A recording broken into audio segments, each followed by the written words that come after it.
In this video, learn one thing you can do to increase your trading profits.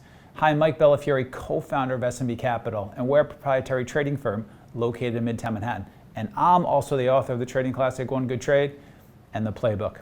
In this video, I share with two junior traders how they can increase their trading profits by adding to their winning positions. Let's get to work on sharing these important trading lessons so you can grow your trading account.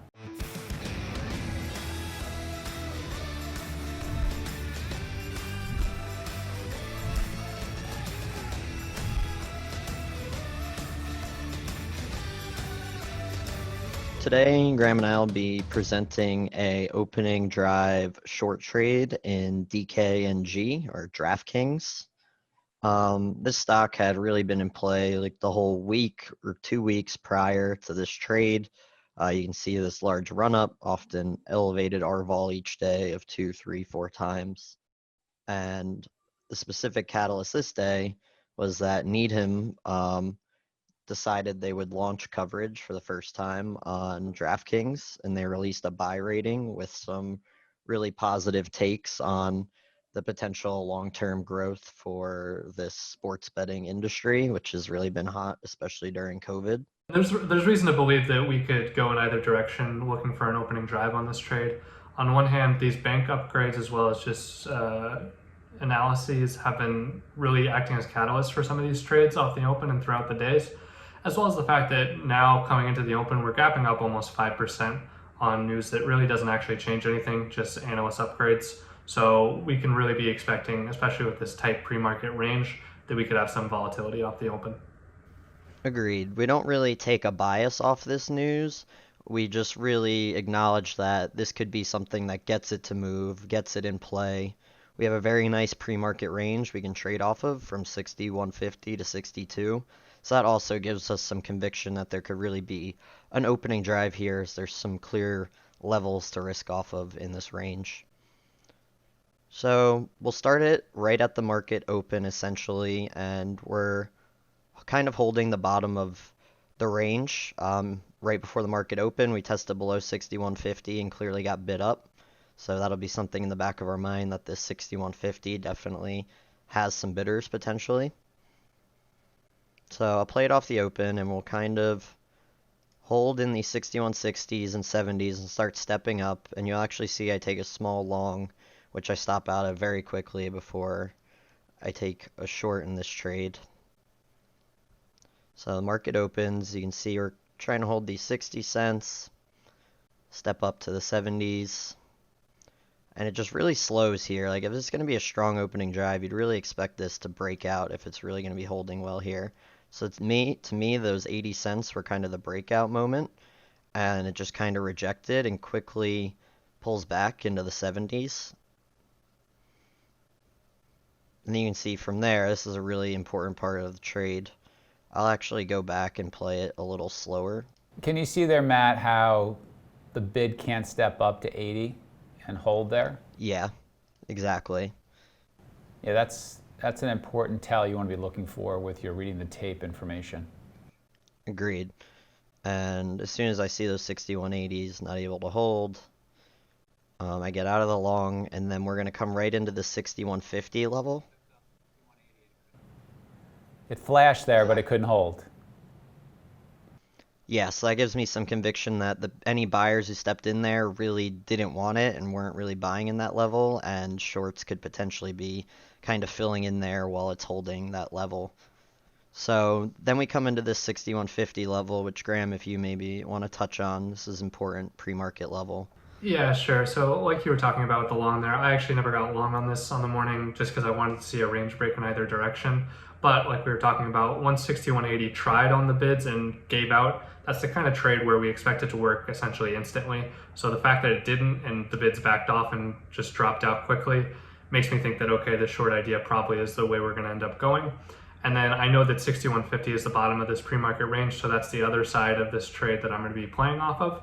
So once I see this 61.50 here on the bid with 14,000 shares sitting there, even though I don't believe we see it truly decrementing, that gives me a clear level to play off of. And I believe I talked about this, Mike, on the either Nike or GameStop trade the other day that we recorded, This 6150 is going to give me a way to get into the trade and base my risk.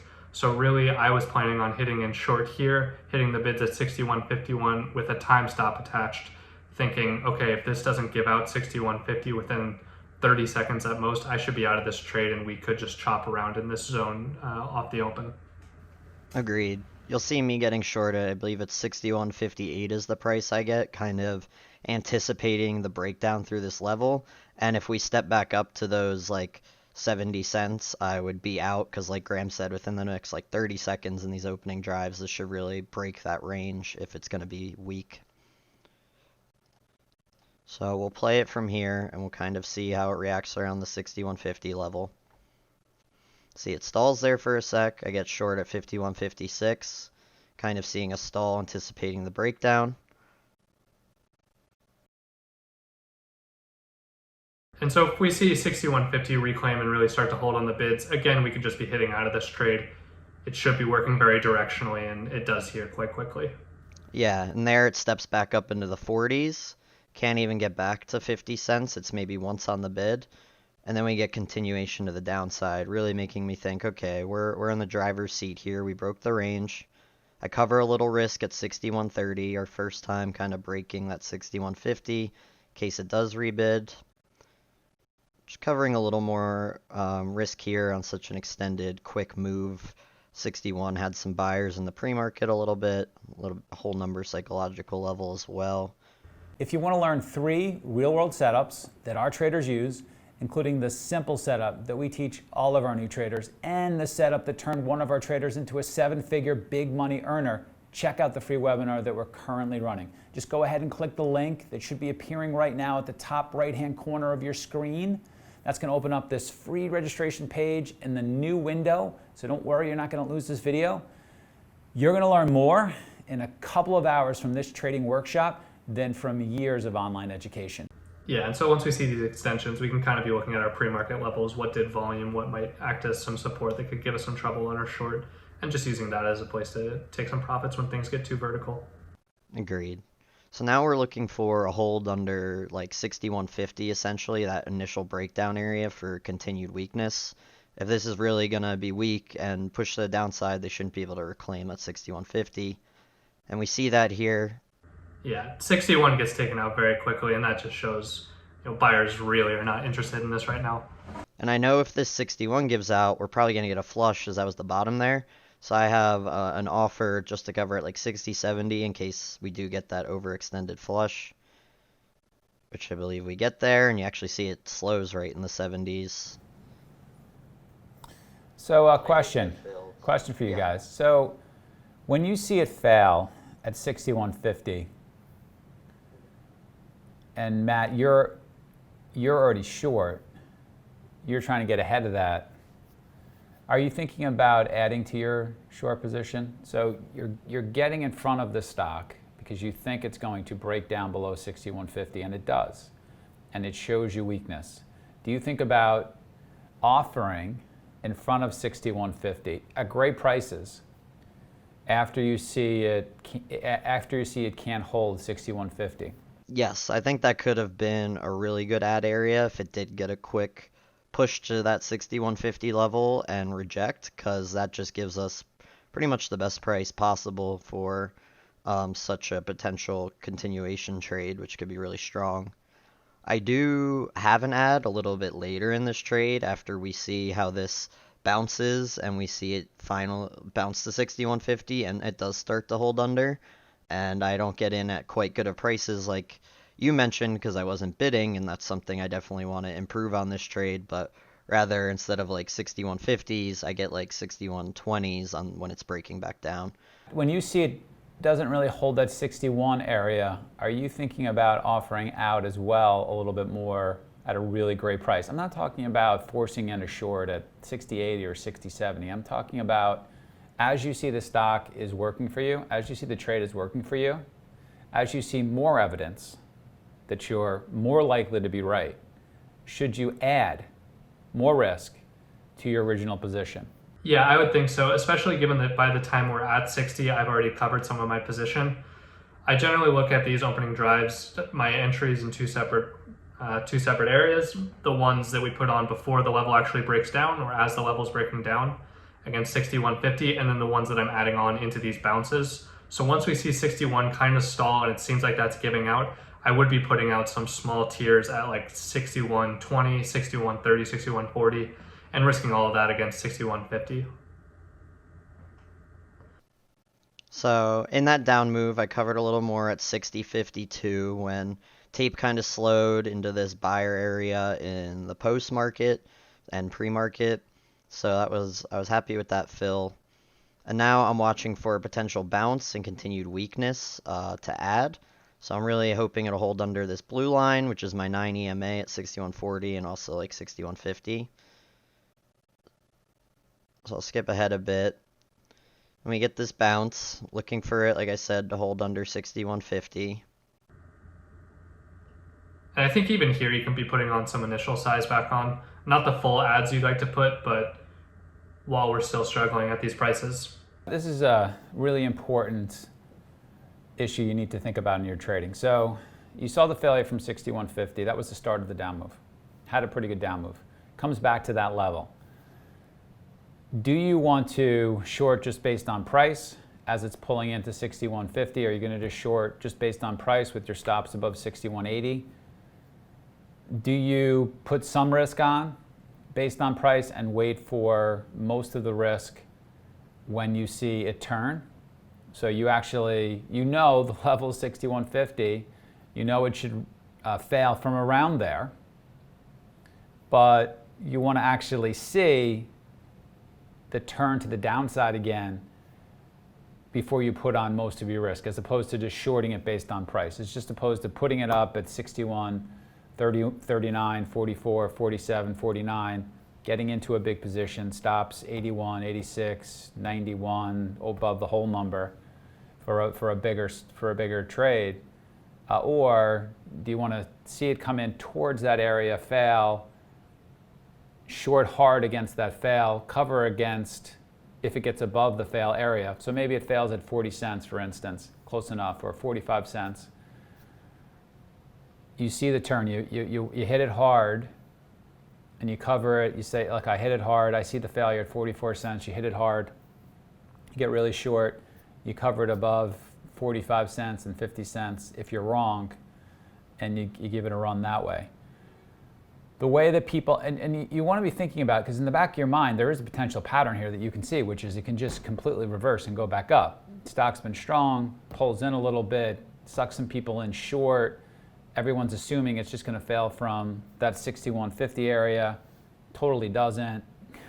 Rips above there and shorts and rips the shorts off to the upside. Some people say you get your face ripped off on the short side. But that's a potential pattern. I don't think that's the most likely pattern, but that's 20-25% chance of happening in this particular idea. That's something that everybody's got to think about. How am I going to handle the reshort into an important area? Am I going to be the guy who puts it out and shorts it into the price? Something more like what Shark would do. Am I going to be the person who waits for the turn? Something more that Swang would do. No right or wrong answer, just you have to build your system within those ideas. Right. And for my thinking on this trade, I wasn't thinking as much in terms of bidding for price, which would have been the most effective in this trade, but it had been such a strong stock. The news was actually positive. We did get an extended move to the downside, and like you said, we'd seen this get bought up a lot in the past. So I should have been offering for price in this scenario, it turns out, but like I said, I was a little more defensive and was more waiting for seeing the turn, which I thought I saw when that 61 level gave out, and I had my ad at 60.95, which isn't the best price, but I would take off this ad if it reclaimed that 61, like effectively, and held it, and otherwise I'm just going to probably cover it into a wash on this low as a momentum lot. Yeah, and just as a idea for thought, and we don't spend a lot of time here pretending there's one right way to trade, but the way that I look at it and the way that's most comfortable for me, just an idea to think about, is I'll put 20% of my risk on in the trade into price, and I'll save 80% of the risk for the turn. That's the way I like Okay. to handle a situation like this. And then there's lots of variations from there. And obviously there are unbelievable traders who will short into price, and that works for them really well as well. Great. Yeah, I agree. There's so many ways to handle your trade management on this, and definitely portioning out how you're entering into a trade risk-wise helps you manage the trade a lot more comfortably, I think, so you can get that bigger move. You're potentially risking, if you always wait for the turn, you risk that there really is no turn and the thing just goes down to the low. That happens sometimes. Doesn't happen a lot, but that is a potential risk. And oftentimes you'll actually hear people say, oh, I saw the turn, I don't know why I don't just wait for it every time. But that is a potential risk. And then, the benefit of waiting for the turn is you're going to be more consistent. You aren't going to have to hold as much of a drawdown as other people. You can be sure in your trade that this level is working. So coming up in this next minute, we'll get a wash, and I'll cover that momentum lot I had added. So you'll see we pull into the lows, start to hold lower. Like I said, I cover that momentum add portion when we really stall here. It's at the low. I didn't have a great price. I was just risking against 61 on that add, so that was still good, like 2 to 1, 2.5 to 1 risk to reward scalp. Yeah, especially when we break through those lows there, wick down and immediately wick rebid. There's at least some cause for concern that we might be seeing the overextension to the downside here, and buyers might start coming back in, at least for that momentum position. Agreed. And then there's one more major breakdown coming in here when we wash into that 60 level, which you can see in the post market. That was a really important level on the 5-minute. So really expecting some higher time frame traders to come in around this level, so I cover some at 60.10 or 60.11, expecting us to stall onto $60 and some buyers to come in, which we end up really seeing on this trade. And I believe this is like the low of the morning. Yeah, and I think it's important to remember the context on the higher time frames, which is that DraftKings have been in a straight uptrend super cleanly for a straight month, and all dips were getting bought in this name, so we don't want to be overstaying our welcome here on the short side. This is just for momentum off the open. Agreed, especially with potentially positive news. Nothing too crazy in terms of actually company fundamentals or anything, but with this being a hot stock and a lot of eyes on it, sometimes any news can be a reason for it to run, it feels like. Yeah, and we're pretty close to yesterday's close by this point. And we made about, at this below, we made a little over half an ATR move off the open, which is also something that's in my profit-taking strategy for these opening drives. If I see half an ATR move, I often want to be at least down to 50% of my position, because these trades can often wick back and get back in the range so quickly. And then for our final exit, I'm using my 9 EMA, which I actually had to update on this chart during this trade. Also risking VWAP / the 9 EMA, which is at this like 61 level, 61.20. Or no, sorry. So you're out there. Yeah, so I'm out there when we reclaim that 60.70, 60.75.